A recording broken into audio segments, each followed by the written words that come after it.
Hi, I'm Suzanne Turner, and welcome to a podcast delving into the personal narratives within the clinical research industry. Through candid interviews, we'll learn about the personal journeys and motivations of individuals who have chosen this profession, what I like to call their why. This podcast is not just for industry insiders. It's for everyone curious about the human side of healthcare. Beyond the industry's negative reputation, we'll shed light on the dedicated professionals behind clinical trials. Join us as we uncover the heart and passion of those working tirelessly behind the scenes in clinical research. Welcome to Heart of the Trial.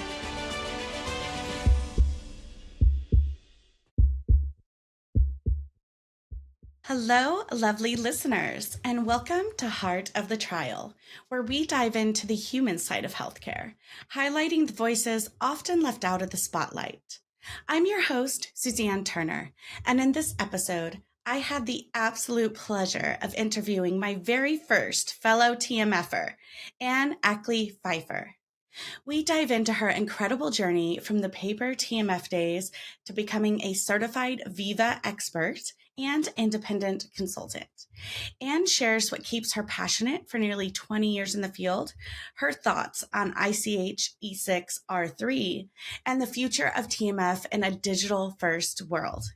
We also talk about the importance of foundational TMF knowledge, visibility for sponsors, and yes, why those just documents matter so much more than people think. I hope you enjoy, and until next time, stay curious and stay compassionate. All right, so welcome to Heart of the Trial, Ann. I'm so excited to have you. Thank you for having me. Why don't you start by telling our listeners what it is you do? Well, I am in consulting, and this is after a long journey, starting out in 2006 in the TMF realm, back in the days when we were just digitizing paper. There really Mm-hmm. wasn't a whole lot of conversation about what all the data in those documents were. It was just tag it and bag it, as I like to say. Um, Yeah. and then, so moving on from there, at a CRO, I moved into working for a sponsor, and got to see things from that side. And after almost 5 years there, I went into consulting so I could learn to help other people identify and solve issues, which is one of my favorite things to do is to help people do things better.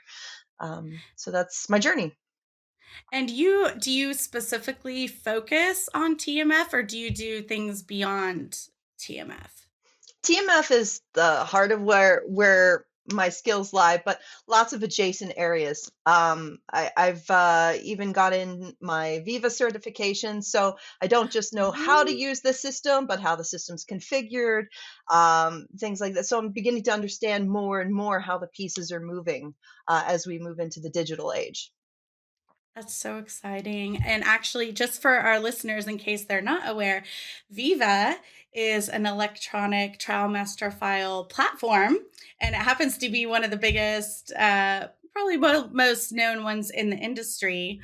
And of course, I'm really excited to talk to you because, as our listeners will know, TMF is my expertise, and you're my first TMF person to have on the podcast.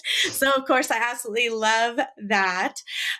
So that's actually really cool that you've gotten certified in it. What does it mean? What does it take to actually get certified in It's 2 weeks of grueling classes taught by that? some wonderful people. I really enjoyed the classes that I took, and then at the end you take your certification exam, and then every year there's new features that roll out for the TMF, and the other modules in the platform, and you have to be up to date on those and test on those once a year to maintain your certification. So it's not a one and done thing. You have to keep learning. Yeah.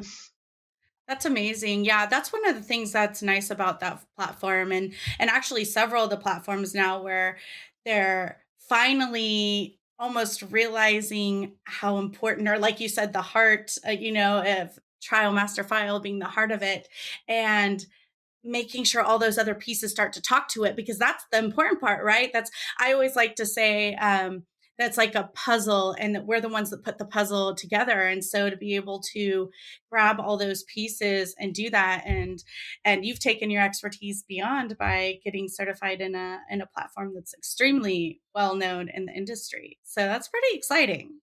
Yeah, although I have to say though that it was my father. He's an engineer. He built control systems for power plants. Wow. So like picking up on those sort of things over the years, listening to my dad talk, and then of course my hubby's a full stack developer. So I can't write a lick of syntax, but let me tell you, I understand how all those pieces move. That's well, which is what I think most TMF individuals, that's what we are good at, right? Is understanding how they need to fit together and to support the teams to do that. So, okay, so how did you get into this? Because you said your journey started in 2006. So, what happened that started that journey? Well, my undergraduate studies are in Japanese studies, liberal arts. Um, Well, that's amazing. So not anything like TMF related, but I love mm-mm. it. No, and the weird thing is, I was a 19-year-old kid in community college. I'm like, what am I gonna do? Oh, here's a school that, Hmm. I liked anime, so here's a school that taught Japanese. So that's what I went for. Oh, Young kid, not wow. knowing what I wanted to do. But in looking for work that was closer to home, I was raising two young children. So um, my brother-in-law at the time, was working at a large CRO and suggested Mm. TMF. And it's like, okay, putting things together, puzzles together, putting things where they belong. This definitely jives with my particular skill set. So, I mean, entry level, no clinical research experience, Mhm. and Yep. I built it by reverse engineering the documents. They all come by. You not only have to know what they are, but why they are, and you start putting it all together, and you start building your knowledge base, and climbing my way up from there. So, Yes, that's one of the reasons I wanted you to be a guest on my podcast is because I heard you on another podcast, and it amazed me how similar our stories were. And so that just fascinated me because the same thing, I came in, no experience needed. I didn't even know well, at least your brother-in-law worked at a CRO, because I had no idea what the industry even was. And the fact that you've built yourself up into an independent consultant, I mean, that's amazing. So how long were you at that CRO then? 10 and a half years. Wow, that's you put in quite a long time, but you probably learned so much there, right? I As you did. worked your way up. Yeah. Hmm. And what happened when you left there? Did you go straight into consultancy or? I did another quick, brief contract with another CRO before I ended up on the sponsor side. Okay. What made you interested in switching to the sponsor side? Um, I never really thought about that. It Mm, was a job that came up, fit my skill set, and it gave me another angle to learn, how things fit together there versus a CRO. So mhm. yeah, it was just an opportunity in the right time, right place. That's amazing. And then you eventually became an independent consultant all on your own from after the sponsor. You're like, I'm going to go out there and start chasing this stuff on my own. Well, actually, I got the consulting opportunity through Daylight Solutions, my current employer. And Okay. so I had never done consulting before, but I was always the kind of person who, well, if there was a problem, I tried to solve it. So it was Mhm. just kind of the natural progression of the career from there. And so I work with a small, close knit group of really highly intelligent and very solutions focused people, and I've been there. I've been with Daylight Solutions for 4 years as of the beginning of this month. So really enjoying the journey. There's always room to grow. They're always encouraging of continual learning, and so yeah. That's amazing. I think that what we do with TMF is always evolving. Like even now, with the new ICHGCP E6 version, what is it, R3? Like I know it's like I know like it's taken so many years for it to come out, but yeah, the version 3 being out and them talking about how much more it's on the sponsor now, and even changing words like from documents to records, Mhm. and how they're stressing so much different stuff, and that it, like I feel like we're always having to adapt. Do you find that challenging, or do you love that? I find it challenging in that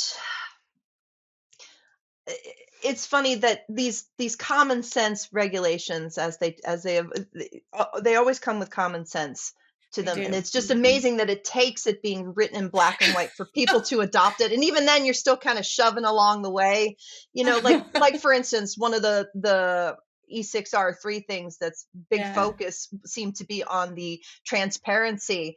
CROs need to make sure that their sponsors can have proper oversight over Yeah. their documents. And a lot of times, the CROs don't like people peeking in and seeing No, when things they are a don't. mess. And the thing is, Mm-mm. it's not supposed to be a mess that people are catching you on. It's supposed to, so it's a darn good thing that this came out because there's going to be no more of that, hopefully. At least it won't fly. So, Like, you well, it know, gives the sponsor some more power now. Like they mhm, really should have had the power all along, but now it's in black and white writing that it's really going to give them the power to do it. You're so right. Yeah. yeah. So let's see. I want to ask you about. See, okay, I'm trying to do the math in my head right now. So you started in 2006. So we're Yes, I'm getting old. really. No! I was gonna say we're getting really close to like 20 years that you've been doing this. Yes. So, I always like to do this and ask my guests this, but 20 years is a long time. So you have to there must be a reason you're like why you choose to continue to do this. What's your reason for that? It's really just as simple as it's a very good fit. Um, as an autistic person, sometimes I struggle Mhm. with, I can struggle with social things. I can struggle with, being too blunt, not knowing how to put the filter on. I'm very direct. But those skills are, you know, in line with TMF because it has to be precise, direct. Mhm. And Mhm. everything is in a special organization. So, I mean, it plays to my strong suits and I stick with what I'm good at and, just continue to grow from there. Has there been any situation like working in the CROs and the sponsors that have like really inspired you, like that what you're doing, that the reason you're putting all that stuff in those straight lines and making it look good, like really having the impact that it is? I like it when I can demonstrate how people doing things the right way benefits them. Like, Mhm. you can tell people all day you got to do this, this, and this, but if you don't not just tell them why, but show them why, and in a context that makes sense to them. Like a good example I like to use is, you're a monitor for a site and you're always having to look for, documents that you need updated. Just showing how to use quick filtration on an ETMF to show upcoming expired documents for the next 30 days and filter down to their site. Hey, now they've got a magic list they can take to the site with them and say, I can get all these documents. And that really hits home like, wow, the system can tell me what I need to do, you know? Yeah. Who would have thunk? who, who would have thunk that the system was actually being useful? And I know we laugh about it, but it's because sometimes it seems so straightforward to us. But the individuals who don't like live and breathe TMF, sometimes we have to convince them that it's really worth it. Do you find that to be from when you started to now? Like, do you feel like that's shifted? Is it easier now to convince individuals than in the past, or do you find you still struggle? I think it's definitely easier now because it's more tangible, because it's right in your face, it's digitized, whereas back when I started, it's just files in a file room. We'll get to them whenever, you know? I mean, there's Mhm. still a little bit of that going on now. Like I'll get to my documents when I can, and but Remember, we're the last people to be thought about until the inspector's knocking at the door. Then who's the first person they call? The TMF person. Okay, do we That's have everything? Yeah. that's exactly right.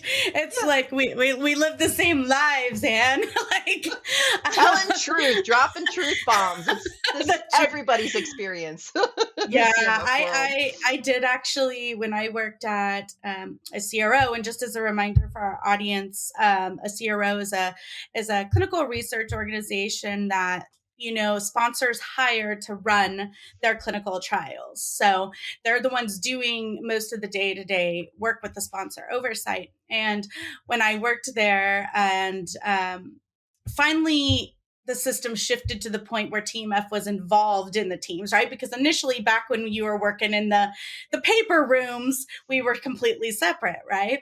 Well, eventually we shifted into electronic, and I was part of the actual like trial team. And I did actually have a project manager tell me that it was literally the bottom of their list. They were like, TMF is literally my lowest priority. And I like to think that I feel like I've noticed a shift on the sponsor side, because I feel like, I don't know if you remember, but like by now it was probably like 8 years ago. I feel like there was such an intense time where sponsors were being hit during inspection for lack of oversight. And I feel I'm curious if you do too, that a lot of this that change and shift that we've seen with like E6R3 and other things in the industry, like a lot of sponsors are bringing their eTMFs in house versus Mhm. using their CROs and all, actually is the results of that happening. But I feel like so a lot more sponsors are getting to the point where they are seeing the benefit. And while yes, there's everyone's still so busy that sometimes those documents sit there, it's not necessarily the bottom of the list anymore. Do you kind of feel the same way? I do. I do. And especially too, there's, there are multiple eTMF vendors out there, Mhm. not everybody is ready to take on the larger software vendors. Mhm. As long as it puts your documents in the system, collects an audit trail, and Mhm. um, you know the data um, the data integrity is maintained from beginning to end, including at archival, lockdown. I mean, really, any 21 CFR Part 11 compliant system will do you. Mhm. Um, Mhm. so taking things in house um, is is probably, I would say, the wisest choice because you have the most control. But I know also too that that's not always reasonable. We have really Mhm. tiny companies that don't have a lot of Mhm. in-house power to be able to manage those things, and so they outsource to CROs.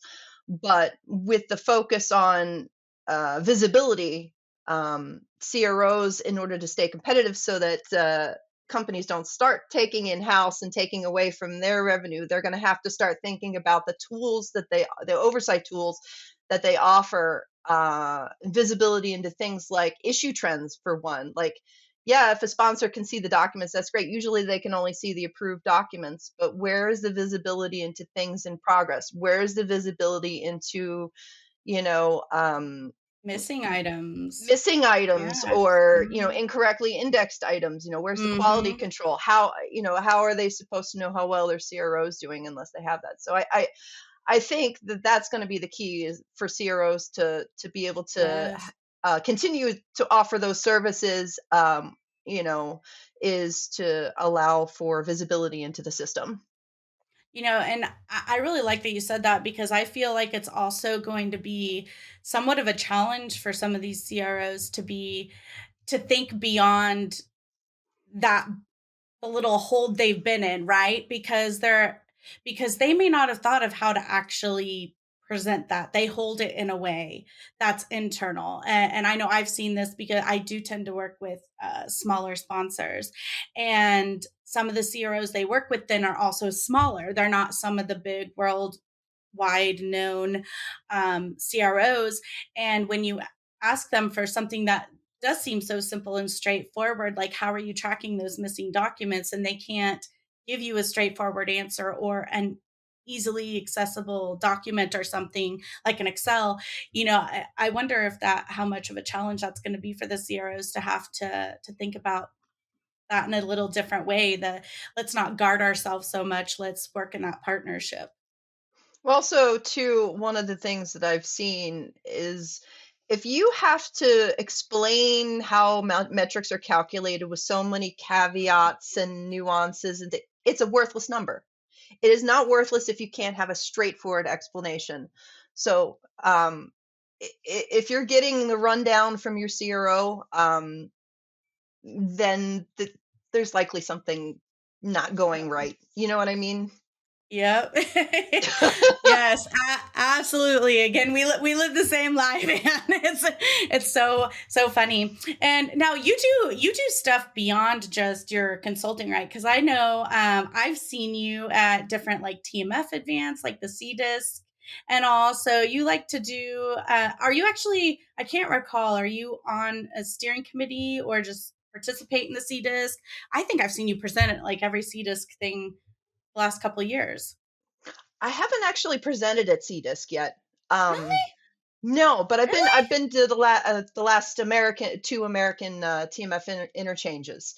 Okay. I do know some of the people who regularly speak, wonderful people. Yes. Is it So TMF week then? Is it?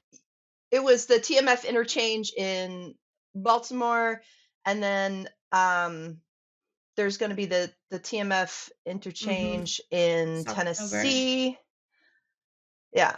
So I know I've seen you present somewhere though. Was it TMF week? Oh yeah, yeah, it was. I'm sorry, TMF, Okay. Montreal's TMF week. Yes, yes, Excuse yes. me. I Yes, know there's so many. Like I'm like I know I've seen you around. So it's TMF week and all. TMF week. I did present once. I was on a panel, the Harry Potter Uh-huh. panel, and then they called me to come back Harry and play Potter. Countdown at the end of the week. They needed another contestant, so I came back and played the game. So um, Yeah. Do lost you on a math error. there are some amazing TMF people in our industry, a lot of knowledge, and it's I feel like for the most part everyone really likes to share, and I hope you have that same experience too, and I love that because the our we all have the same outcome, right? Healthy put together TMFs, because what is the point if they've gone through all this work and spent all this money and they have something successful that's truly going to help someone, and their TMF is crap and they can't get approved. Like that's like my biggest fear. Like I don't know, but that's what keeps me up at night. So I love that about our industry. Well, do you have any stories like any funny instances or scary instances that you've had with TMF that you could share? Oh goodness. You're asking me to take 20 20 years years. I know, and I'm condense it sorry. down to it's like searching the archives. The stories are I there, know. but sometimes things are difficult to get out until the right prompt comes to remind me. I So know. much up here.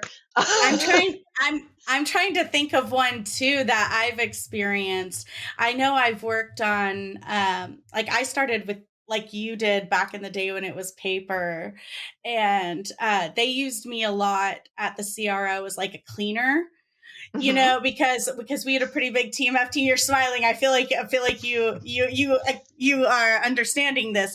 So they'd put me on a study and I'd make it beautiful. Rescue Everything. studies. Yes, Yeah. everything where it belongs. And then they'd go, this one over here needs help. We're pulling you from that one and we're putting you over to here. And they'd give you one that was like a giant mess, honestly. And then you'd go in and clean it up and then they'd move you again. It almost makes you sad because you're like, you better not mess that study up person that they're giving this to. I feel like you've experienced this. Oh yeah, most definitely. Being handed a pile of junk and turning it Yeah. into treasure. Um, I've definitely had to do that. Trying to think of an interesting story. Um, I'd have to say though, just in general as a statement back to those paper days, there's something to be said for putting your headphones on and running Yeah. papers through a scanner and just tagging them with their metadata. It was kind of zen, you know. I miss those days when that's all I did. Yeah. Nowadays it's PowerPoints and meetings, and it's Yes. fun to meet people, it's fun to share information, but I really long for those simpler days. I really do. Yeah. Sometimes sometimes I miss it. I miss it too. But I love that I get to help in a different way now. And honestly, I don't feel like I would be where I am now if I hadn't started there, because I don't feel like individuals who are entering the industry now in like TMF, I'm not sure that as many opportunities would be there. One, but two, like I don't think they're going to be taught like you and I were taught. No. Like we had to be detectives. Like Yep. you had to read those things. They wouldn't tell you what site it's for. You had to look at it and figure out that, oh, this is the PI name, and so that's the site, or oh, this is a sub I, and that sub I is for this PI site, and like I like I do love that, and I'm so grateful for that, because I really do feel like it's what's gotten me where I am. It gave me a great foundation. But speaking of, what kind of opportunities do you think are out there for individuals if they were interested in entering TMF right now with the way things are? That's the difficult thing, and I see this as a larger shift, and not just in the TMF world, but increasingly those entry level items are being more technology focused, and technology does the what very well. You tell it what to Mhm. do, it does it. AI, machine learning. The problem is context and the why. A machine can take all their information and synthesize it and come out with its response, but it'll never have that human experience behind it. In Mhm. clinical research, there's a patient waiting at a doctor's office. It isn't just something that and I know it sounds weird because we're just librarians at the end of the day, we're just librarians, but what we do affects patient lives. And so my biggest fear is that there won't be people learning from the ground up. They won't have those foundations. I wouldn't know anything about clinical research if I weren't somebody sitting at a desk as a paper jockey watching documents come by. I learned Mhm. something from that. And it Yeah. was started with fundamentals. Put it here. And this is the reason why. And this is what the document Mhm. does. What it describes, the process it supports.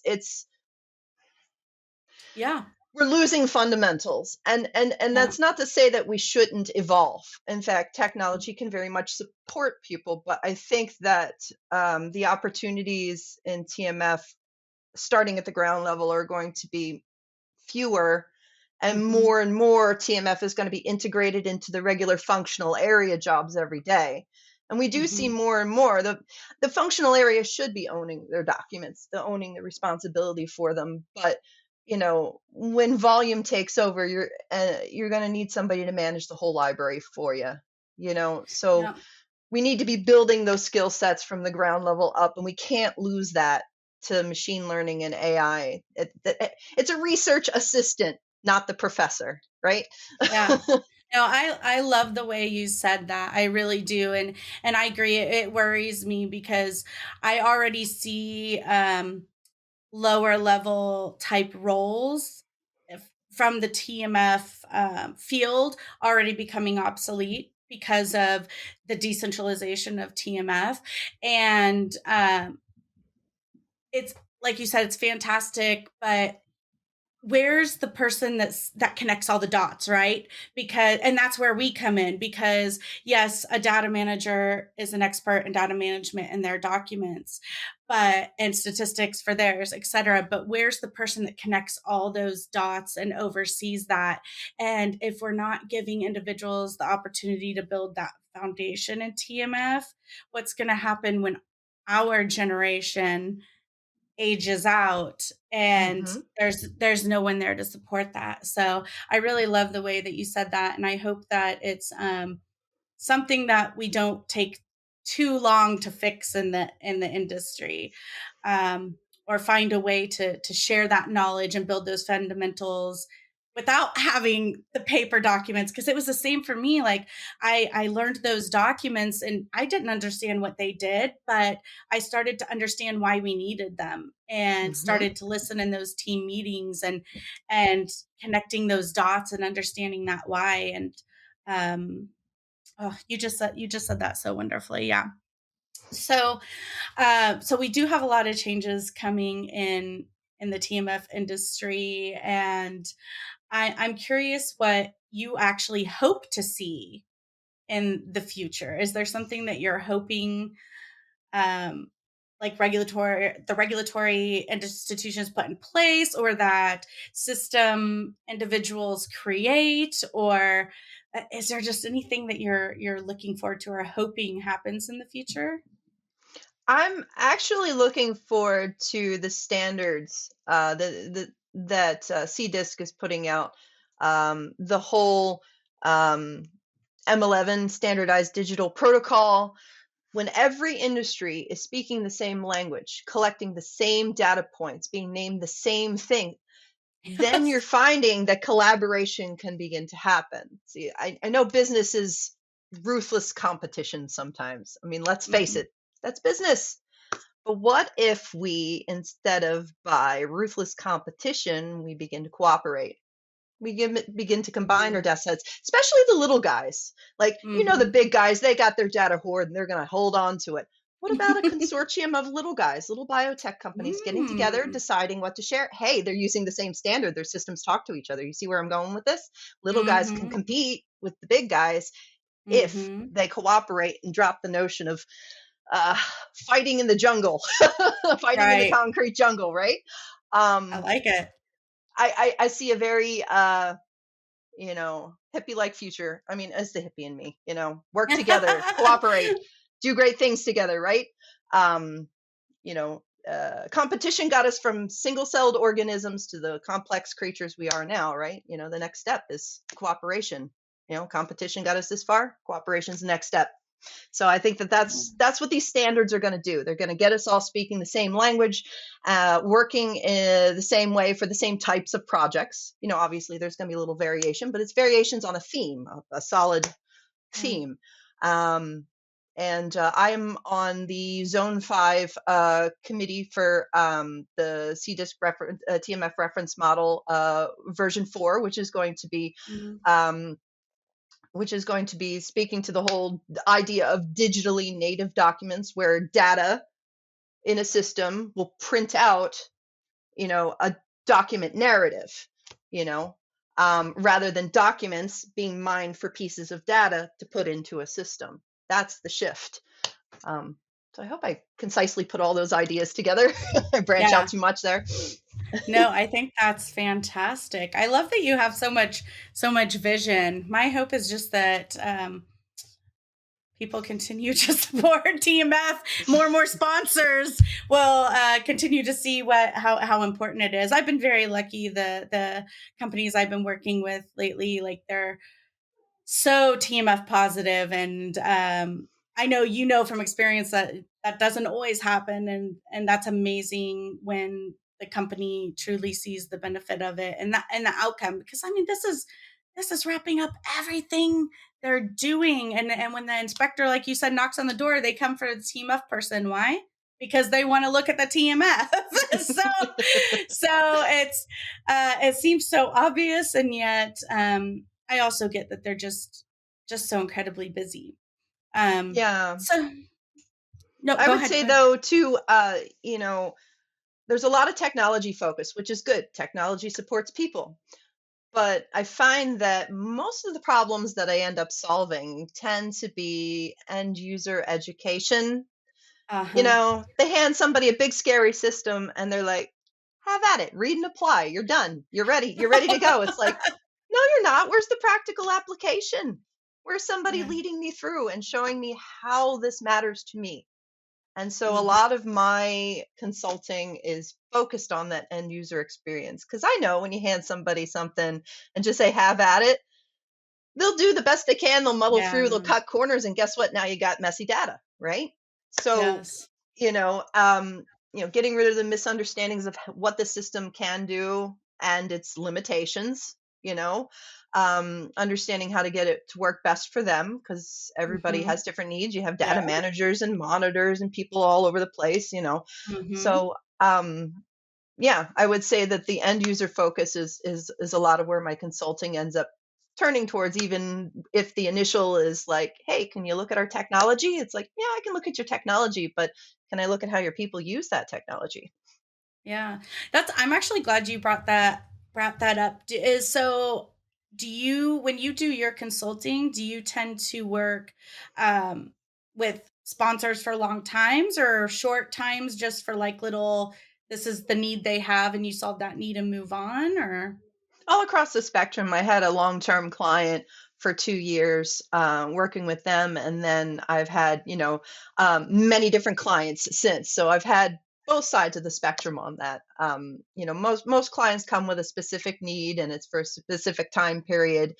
Um, a lot of times it's, well, we don't even know what's necessarily wrong. Come and Yeah. take a look at our system configuration, look at our SOPs, tell us how to do things better. And when it's wide open like that, that gives me a lot of creative license Right. in how to deliver, unless they have something very specific in mind. So, yeah, I've worked all along the spectrum of length and types of engagements with clients. So what's your favorite type of like TMF work to do in current times? Hmm. I would have to say it's that magic moment when you make that connection with somebody, when you show them, all that tedious putting data into a system, like how they can take all that data they put in and pull it out and make it work for them. You know? That And aha that like, moment, like, woo, "Oh!" Like, when you make that connection, that's it. That's all you have to do is get that spark, and then the rest will go from there. They're because now, listening. yeah, they're into it. They like this TMF thing. That's Mhm. amazing. Yeah. I love when, honestly, I'm one of those weirdos. So I love when I need to write like SOPs and create training documents and all. I like getting into that nitty-gritty like that. I'm such a goof. Most people don't want to touch an SOP with a 10-foot pole, but I'm like, I'll do it. I'll, I'll happily do it. Um, okay, so gosh, I feel like you've done so much in your entire 20 years of TMF expertise, and which I love because I'm such a TMF person. Is there like maybe a piece of advice you could give from your like, TMF? So what would be your advice to any maybe sponsors out there who might be listening, that it may not be their focus, or they don't know what to do with it or anything? Just what's your advice to anyone who might be listening about TMF? I would have to say that it's the story of your trial from beginning to end. And if you're missing pages, you don't have a full story. So, you know, it may feel like it's low on your priority list, but when the inspector's knocking at the door, they're going to want to read the book and you know, not hear stories by mouth. They want to see the black and white on paper, or at least in system. We're moving away from paper. I guess I should talk about Yeah. paper. Showing my age here, but I think you Yeah. get where I'm going with Yes. this.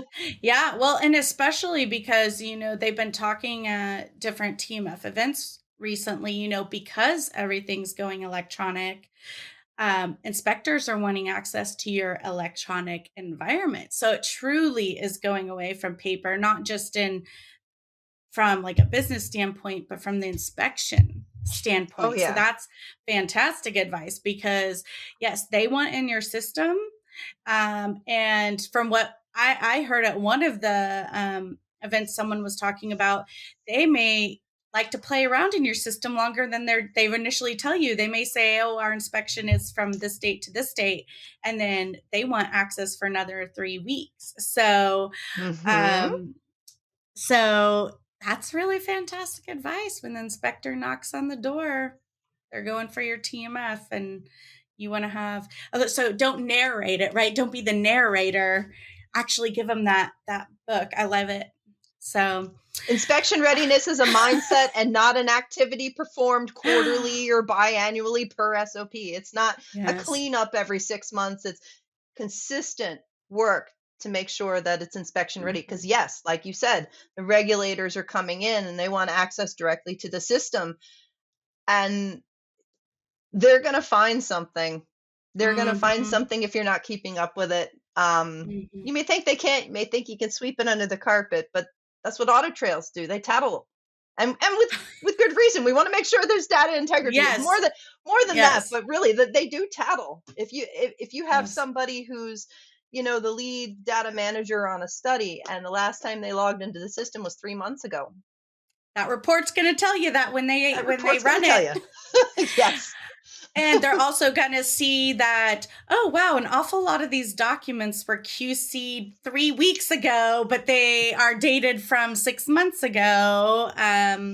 So, that last ditch push when you hear they're coming to suddenly get through 6,000 documents. It's not the look. It's not the look, because I think something that, you know, uh, team members may not think of is they think, oh, it's just the TMF, it's just a document, it's just whatever.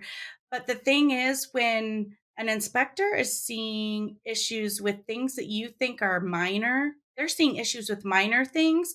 Isn't that going to concern them? Mhm. Because if this is what's happening with this minor thing, what about this super major thing over here?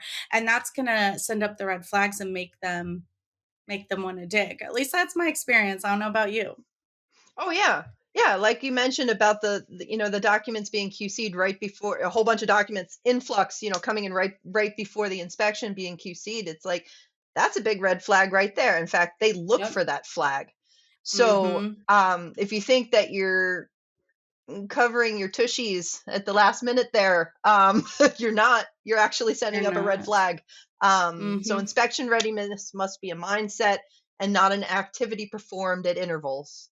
Yep. And that just means keeping your TMF looking good. So trust your TMF people is what we're saying. Yes. Learn your TMF. And honestly, I think, most of us are like, we love TMF so much. We love talking about it. We love sharing. So if someone out there, if they're like, they don't know what to do, find your TMF person, because I bet they want to chat with you. Oh Bet yeah. they'd love to. Yeah. I think it's important too for companies to not only have their TMF, dedicated people, but within each functional area, definitely have a TMF champion identified. Somebody who's really good Yes. at TMF, but in the functional area, so I they can like it. speak specifics about the types of documents that they produce. Um, and also, too, then there's always somebody working between each functional area, and TMF sitting at the heart of every function, right? That's why I Yes. thought your podcast was a TMF focused podcast because I've always said TMF is the heart of every function. I So love it. And I yeah, hadn't thought of that, but after you said that to me, I was like, that totally makes sense though, too, because I look at the heart of it in so many ways, like the TMF, like I think it means it's such a perfect thing that a TMF person is hosting it, because we're the heart of the trial as it runs. And then I'm interviewing people like you and everyone else who are the heart of the everyday, who keep it going and run these trials and are making the success and saving people's lives or enriching people's lives. And so, but yeah, like I just love that when you said that to me, I got to thinking and I was like, oh, that's, I never even got that connection, but that's so perfect. So thank you for that, Anne. yeah. I'm gonna throw that in there somewhere, like hosted by. Yeah. Oh, I love it.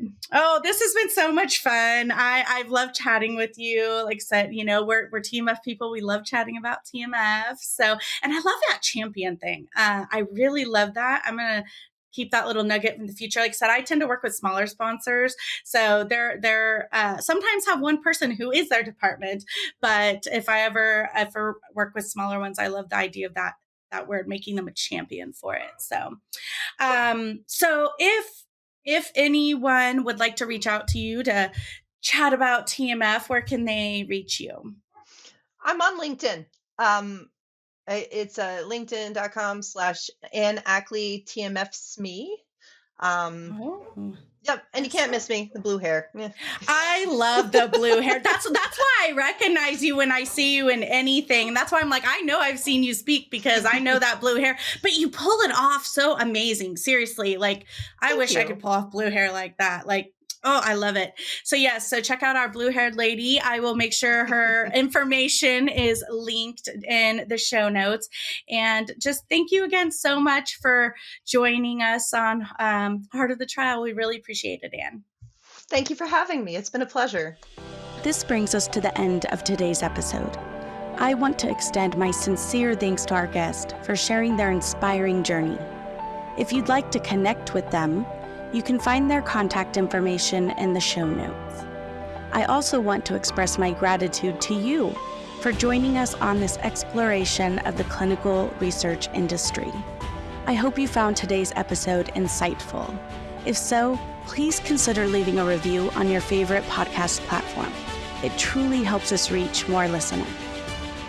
If you have any feedback, questions, or comments about the show, feel free to email me at podcast@iceconsultingllc.com. Thank you once again, and I look forward to having you joining us on our next episode of Heart of the Trial.